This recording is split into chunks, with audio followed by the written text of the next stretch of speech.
বল্টুর স্যার তাদেরকে বলল, তোমরা সবাই কালকে বাড়ির 3জন লোকের কাছ থেকে 3টা বিদেশি ফলের নাম শুনে খাতায় লিখে আনবা।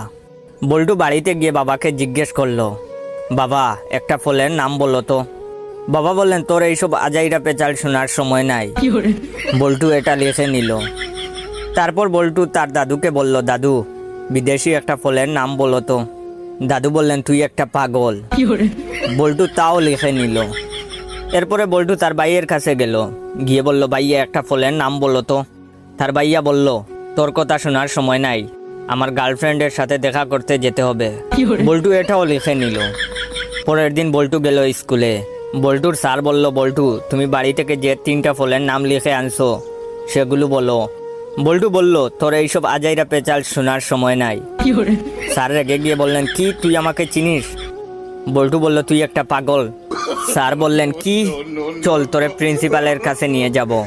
তখন বল্টু বলল, তোর কথা শোনার সময় নাই, আমার এখন আমার গার্লফ্রেন্ডের সাথে দেখা করতে যেতে হবে।